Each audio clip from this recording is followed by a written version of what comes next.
in progress. 여러분 반갑습니다. 하나님의 말씀을 사모하여 이곳에 오신 여러분 환영합니다. 오늘은 그리스도를 모르는 그리스도인들 이런 제목으로 하나님의 말씀을 보겠습니다. 그리스도를 알지 못하면서도 그리스도를 믿는다고 생각하고 그리스도인이라고 하는 이름을 가진 그러한 성도들, 그러한 매우 이상한 성도들이지만 과거나 현재나 이러한 성도들은 아주 많이 있었습니다. 오늘 그 내용들을 함께 살펴보고 우리 모두가 이렇게 잘못된 이상한 성도들이 되지 않도록 노력을 해야겠습니다.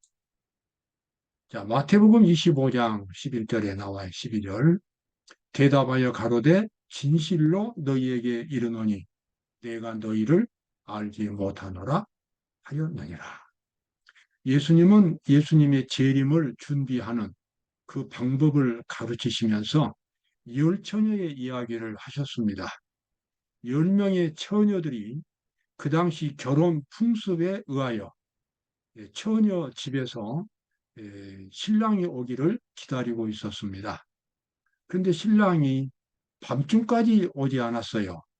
그러다가 이 밤중이 다 되어서야 신랑이 온다는 소식이 이제 소리가 들리니까 10명의 처녀들이 황급히 일어나서 등을 들고 신랑을 맞으러 나갔는데 5명의 처녀들은 등불이 환하게 켜져 있어서 아주 자랑스럽게 신랑 앞에 나갈 수 있었는데 다른 5명의 처녀들은 등불이 꺼져가고 있었습니다.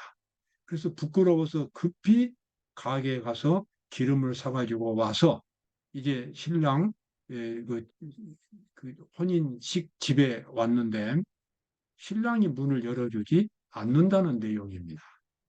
예수님은 이 이야기를 통하여 항상 예수님의 재림을 준비해야 한다고 하는 어떤 상황에서도 재림을 준비하는 그런 생활을 살아야 한다는 것을 강조하셨습니다. 그 처녀들이 들고 있는 등잔에 그 불빛은 무엇을 의미하겠습니까? 여러분, 그것은 그리스도의 형상을 의미합니다. 열성이나 지식이 아니라 근본적으로 환하게 타고 있는 불빛은 그리스도의 모습입니다. 그래서 이 불빛이 환하다고 하는 것은 그 신자에게서 그리스도의 모습이 환하게 밝아지는 것이고 그 불빛이 희미하다고 하는 것은 그 신자에게서 그리스도의 모습이 거의 보이지 않는다는 것입니다. 바로 그것이 재림을 준비하는 예수님을 기다리는 신자들의 가장 중요한 준비가 되겠습니다. 그리스도의 형상, 인격이 그 사람의 영혼이 하나님의 모습을 갖고 있을 때에 그 사람은 밖으로 그리스도의 형상을 충만하게 반사할 수가 있겠습니다. 그날에 많은 사람이 나더러 이르되 주여 주여 우리가 주의 이름으로 선지자 노릇하며 귀신을 쫓아내며 그때 내가 저희에게 밝히 말하되 내가 너희를 도무지 알지 못하니 불법을 행하는 자들아 내게서 떠나가라 하리라. 여기 나와 있는 대로 수많은 이제 예수님의 재림 때 수많은 사람들이 우리가 주님의 이름으로 귀신을 쫓아내고 선지자 노릇하고 그리고 또 권능을 행했습니다. 그렇게 말하겠지만 예수님께서 분명히 말씀하시기를 불법을 행하는 자들아 내가 너희를 알지 못하니 내게서 떠나가라 하리라. 여기서 우리가 중요한 핵심이 무엇인지 볼 수 있습니다. 그것은 뭡니까? 하나님의 뜻에 순종한다고 하는 것입니다. 하나님의 뜻에 맞게 신앙생활을 한다는 것입니다. 그것이 신앙생활의 핵심입니다. 하나님의 거룩한 말씀대로 순종하면서 생활하는 것. 바로 그것을 하나님께서는 가장 원하시는 것입니다. 그 외에 다른 것들은 다 부차적인 것이 되겠습니다. 그러나 과거 이스라엘 백성들은 이러한 핵심을 붙잡지를 못했어요. 물론 붙잡는 사람도 있지만 대부분의 하나님의 백성들은 하나님의 뜻에 순종함이 없이 겉으로 열성만 나타내고 있었습니다. 내가 이 세대를 노하여 가로되 저희가 항상 마음이 미혹되어 내 길을 알지 못하는도다 하였고, 내가 노하여 맹세한 바와 같이 저희는 내 안식에 들어오지 못하리라 하셨다 하였으니, 여기 하나님께서 한탄하시는 말씀이 있습니다. 과거 이스라엘 백성들, 하나님의 이름으로 그 칭호를 갖고 있는 이스라엘 백성들이었지만 하나님의 마음을 알지 못했어요. 하나님과 마음이 통하지가 않아요. 항상 어깃장을 놓는 그와 같은 하나님의 백성들에 대해서 하나님은 한탄하셨습니다. 그리고 하나님이 뭐라고 하셨습니까? 내 안식에 들어오지 못한다. 여기서 안식이라고 하는 것은 속죄를 의미하고 죄로부터 해방된 생활을 의미합니다. 그들이 하나님의 뜻에 합하지 않기 때문에 하나님의 말씀에 순종할 수가 없습니다. 그리고 그들은 죄에서 해방되는 속죄의 경험도 없는 것입니다. 하나님을 믿으면서도 실제로 마음속은 하나님을 믿지 않는 이방 백성들과 같은 상태에 놓여 있게 됩니다. 그것이 바로 과거 또 지금 수많은 하나님의 백성들이 빠지는 함정입니다. 자, 여기 내 안식에 들어오지 못하라. 여기서 이제 또 사무엘상 15장에 나와 있는 말씀이죠. 여호와께서 번제와 다른 제사를 그 목소리 순종하는 것 같이 좋아하시겠나이까? 순종이 제사보다 낫고 듣는 것이 수양의 기름보다 나으니. 아멘. 그렇습니다. 진정으로 하나님께서 우리 하나님의 백성들에게 기대하시는 것은 하나 마음으로부터 하나님의 뜻에 순종하는 것입니다. 하나님의 뜻은 거룩하기 때문에 순종한다는 것은 거룩한 사람이 되었다는 것입니다. 그리고 영생을 얻을 수 있다는 것입니다. 하나님의 뜻에 순종하지 않는다는 것은 그것은 곧 죄를 의미하는 것이고, 죄와 죄인은 하나님의 나라에 들어갈 수가 없습니다. 죄인에게는 그래서 영생이란 것이 없습니다. 죄는 스스로 파괴적이고 모순적이기 때문에 죄를 간직한 어떤 사람도 영원한 생명을 누릴 수가 없는 것은 당연한 것입니다. 그래서 하나님께서는 우리 모든 성도들에게 거룩한 하나님의 법에 일치되는 정신을 갖는 것을 기대하십니다. 하나님의 법에 일치되게 풍성이 만들어지는 것을 원하시는 것입니다. 바로 그 창조를 하나님의 율법에 맞게 우리의 품성, 우리 죄인들의 품성을 새롭게 만들어 주겠다고 하나님께서 약속하셨어요. 바로 그것이 거듭남이고 안식입니다. 만약에 우리가 우리의 마음을 하나님께 바친다면, 그리고 하나님을 진정으로 순종하겠다고 고백한다면, 그리고 매일매일의 생활 속에서 그러한 약속을 실천하려고 최선의 노력을 다한다면, 그 사람에게는 하나님께서 주시는 새로운 생명이 탄생되고 하나님의 율법에 순종하는 깊은 쉼과 안식과 평화를, 행복을 누릴 수 있게 될 것입니다. 그러나 많은 사람들이 하나님 앞에 나가서 이러한 축복을 받기를 기대하지 않기 때문에 변화가 오지 않습니다. 너희는 이 세대를 본받지 말고, 이 세대는 이 세상 사람들의 세대지요. 이 세대를 본받지 말고 오직 마음을 새롭게 함으로 변화를 받아 하나님의 선하시고 기뻐하시고 온전하신 뜻이 무엇인지 분별하도록 하라. 여기 3단계로 되어 있는 이 속죄의 단계가 나옵니다. 죄인이 죄로부터 해방되어서 진정한 자유를 누리는 데는 3단계가 있습니다. 첫 번째 단계는 마음속에 하나님의 말씀을 온전히 받아들이는 단계입니다. 마음을 하나님께 드리는 단계입니다. 그래서 하나님의 뜻을 온전히 마음속에 받아들이고 예수님을 의지하는, 예수님을 믿고 신뢰하는 단계가 첫 번째 단계입니다. 그러면 두 번째 단계는 무엇입니까? 하나님께서 변화를 주시는 겁니다. 변화를 받아. 그 다음에 세 번째는 뭡니까? 하나님의 선하시고 기뻐하신 뜻이 온전히 뜻이 무엇인지 분별하는 것입니다. 스스로 깨닫는 것입니다. 그리고 하나님의 말씀에 순종하는 생활을 살 수 있게 됩니다. 그래서 그 사람은 완전히 새로운 사람으로 바꿔지게 되었습니다. 겉모습은 옛날 그 사람이지만 그 사람의 정신은, 그 사람의 영혼은 새로운 사람이 되었고 하늘의 사람이 되었습니다.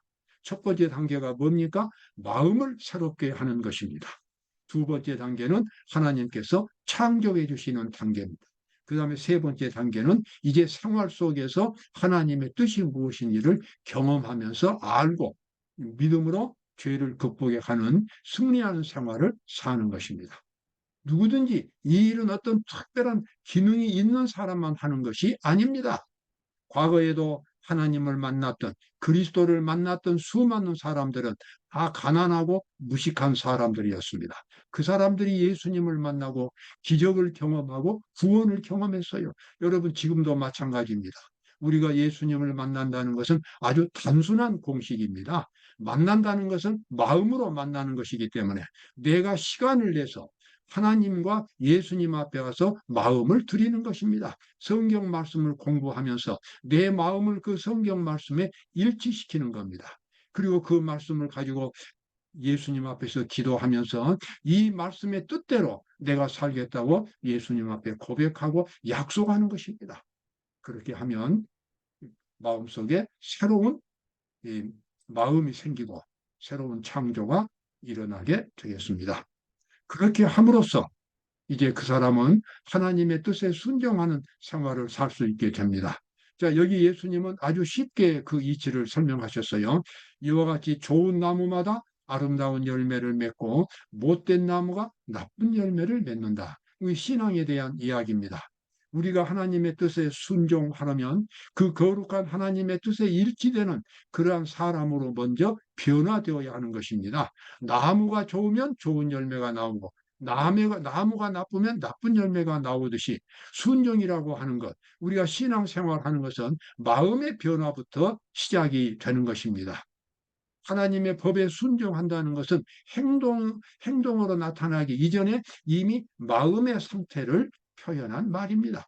마음의 상태가 그 사람의 인격이 하나님의 율법과 일치되게 새롭게 창조되었어요. 그래서 그 사람이 하는 모든 말은 자연스럽게 하나님의 율법에 순종하는 생활을 나타내는 것입니다. 우리는 그것을 좀 더 신학적인 용어로는 믿음으로 말미암은 의라고 그렇게 표현하고 있지요. 자, 로마서 6장 4절에서 또 이렇게 나와 있습니다. 그러므로 우리가 그의 죽으심과 합하여 침례를 받음으로 그와 함께 장사되었나니 우리로 또한 새 생명 가운데서 행하게 하려 함이니라. 우리 그리스도인들은 예수님을 믿기 시작할 때에 침례를 받습니다. 어떤 교회에서는 또 세례를 또 주장하지만 아무튼 침례나 세례, 성경의 가장 근본적인 의미는 침례가 맞습니다. 자, 침례를 받는다고 하는 것은 물속에 들어가서 목사님과 함께 이제 침례 예식을 거행할 때에 목사님 팔을 붙들고 물속에 들어갔다가 물에서 올라오는 것이 침례입니다. 그것은 바로 죽음을 가리키는 것입니다. 과거의 죄인된 자아가 이제는 물속에 매장됐습니다. 없어졌어요. 그 부끄럽고 위험한 그 치욕적인 죄인의 모습은 이제는 없어졌습니다. 완전히 죽었어요. 그리고 이제 누가 올라옵니까? 그리스도의 정신으로 변화된 그 사람이 올라오게 되는 것입니다. 바로 그것이 거룩한 침례 예식입니다. 하나님께서는 침례 예식을 이렇게 마련해 놓으시고 누구든지 이런 합당한 정신으로 침례를 받으면 새로운 사람으로 변화시켜 주겠다고 약속하셨어요. 그래서 여기 나와 있는 말씀이 뭡니까? 우리로 또한 새 생명 가운데서 행하게 하려 함이니라. 새 생명 가운데서 살 수 있도록 만들어 주겠다는 것입니다. 여러분 꼭 그렇게 해보십시오. 결코 어려운 일이 아닙니다. 내가 예수님을 믿고 그래서 예수님을 만나요. 예수님을 만나고 그래서 새로운 사람으로 변화되어서 새로운 생활을 사는 것은 어려운 공식이 아닙니다. 그것은 마음의 문제고 누구나 할 수 있는 문제입니다.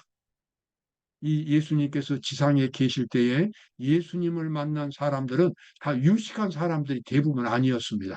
대부분 다 병자들이었어요. 대부분 다 장애인들이었습니다. 가난한 농부들, 어부들이었어요. 유식한 사람들은 오히려 예수님을 만나지 못했습니다. 그 사람들이 어떻게 예수님을 만났습니까? 아주 단순했습니다. 예수님을 찾아갔습니다. 그리고 예수님을 붙들었습니다. 어떤 사람은 그 앞에 그냥 엎드려서 소리를 지르고, 어떤 사람은 한식조로 하고, 어떤 사람은 예수님 뒤에 와서 옷을 붙잡고, 어떤 사람은 또 심지어 뽕나무 위에 올라가서 예수님을 또 바라보기도 하고, 다 예수님을 찾는 사람들이었어요. 그런 사람들이 한 사람도 실망당하지 않았습니다. 오늘 우리 모두가 다 그렇게 예수님을 만날 수 있는 것입니다. 그리고 근본적인 죄의 문제를 해결할 수 있습니다. 죄의 문제가 해결된다면 우리에게는 영생이 있는 것이고, 새로운 하나님의 아들과 딸들이 될 수가 있는 것입니다. 이러한 가능성은 누구에게나 다 열려 있습니다. 그러나 이러한 일들을 적극적으로 하지 않고 겉으로만 신앙생활하는 사람들이 있어요. 그러면서 막연하게 새로운 사람들로 변화되기를 기다리는 사람들이 있습니다. 그것은 아주 잘못된 것입니다. 나는 하나님의 백성들이 어떤 변화가 이루어지기를, 그들을 사로잡을 강력한 힘이 나타나기를 기다리고 있는 것을 보았다. 그러나 그들이 이 잘못을 범하고 있기 때문에 기다리는 것이 아니라 지금 믿고 예수님 앞에 나가서 마음을 드리는 것입니다. 하나님, 예수님 앞에 고백을 하는 것입니다. 나를 치료해 달라고 기도하는 것입니다. 예수님을 붙드는 것입니다. 그때는 그것은 미래에 하는 일이 아니라 매일매일 지금 해야 될 일인 것입니다. 그렇게 하지 않기 때문에 나중에 어떻게 됩니까? 그들은 실망을 당할 것이다. 그렇게 어느 때인가 그냥 어떻습니까? 가만히 있는데 어떤 변화가 일어나는 그런 일들은 일어나지 않는다는 것입니다. 뭐 해야 됩니까? 적극적으로 예수님을 찾아야 합니다. 예수님을 찾고 회개해야 됩니다. 예수님을 붙들고 예수님의 능력이 자기를 변화시켜 주기를 그렇게 간구해야 합니다. 많은 사람들에게 있어서 하나님의 사업이 피상적이 되었다. 외부의 형식이 내부의 은혜의 일을 대신하였다. 그들은 평토장한 무덤들이다. 평토장은 뭡니까? 흙으로 이렇게 덮은, 그것이 바로 그래서 겉을 이렇게 꾸미는 그것보다 평토장입니다. 그렇게 꾸몄지만 속에는 송장이 있는 것입니다. 그들은 평토장한 무덤들이다. 왜냐하면 죄인의 상태 그대로 있는 것입니다. 변화를 받지 못했어요. 여러분, 기독교는 새로운 사람으로 변화시켜주는 종교입니다. 어떤 이론이나 어떤 조직이 아닙니다. 그것은 다 부차적인 수단들이에요. 예수님께서 십자가에서 이루신 의는 새로운 사람으로 변화시켜주는 그 능력에 의했습니다. 근데 많은 사람들이 예수님을 깊이 만나는 경험을 갖지 못했기 때문에 겉으로는 신자처럼 보이지만 속에는 여전히 죄인의 본성, 죄인의 모습 그대로 갖고 있는 것입니다. 금식, 고행, 외식. 자, 이러한 것들이 진실한 회개가 없다면, 진실한 회개는 죄를 완전히 끊어버리고 오직 하나님의 뜻대로만 살겠다고 결심하는 회개입니다. 바로 그것이 진실한 회개예요. 진실한 회개만 한다면 누구나 다 하나님의 사람으로 변화될 수가 있습니다. 이런 것들이 진실한 회개가 없이 시행된다면 아무런 가치가 없는 것들이다. 품성은 쉬지 않고 형성되고 있습니다. 하나님의 천사들은 도덕적 가치를 달아보고 있습니다. 자, 성도들의 도덕적 가치를 달아본 것은 무엇 때문입니까? 그 사람이 과연 천국에 가서 영원히 살 수 있는지, 그만큼 거룩한 사상을 갖고 있는지, 거룩한 형상을 갖고 있는지 바라보고 있다는 것입니다. 그저 믿는다고 다 천당 가고 그런 식의 구원은 없습니다. 하나님께서는 당신의 백성을 시험하시고 확정하고 계신다. 품성은 지금도 만들어지고 있습니다. 우리는 이 품성을 가지고 하늘에 갈 것입니다. 그러므로 영원한 생명은 우리가 영원히 살기 위하여 하늘에 갈 때에 지금 만들어지고 있는 품성을 갖고 가기 때문에 영생은 언제 시작됩니까? 지금 시작되는 것입니다. 내가 지금 하나님의 뜻대로 살고자 하는 그와 같은 진실한 믿음을 갖고 행동할 때에 나는 영생을 시작하는 사람이 된 것입니다. 바로 그것이 예수님의 재림의 준비입니다. 그런 상태로서 예수님을 맞이할 수 있기 때문에 그렇습니다. 여러분, 하나님께서는 우리가 구원받기를 간절히 원한다면 우리를 결코 놓치지 않으십니다. 우리에게 찾아오십니다. 오늘도 진실한 믿음으로 하나님을 찾으시기를 바랍니다. 감사합니다.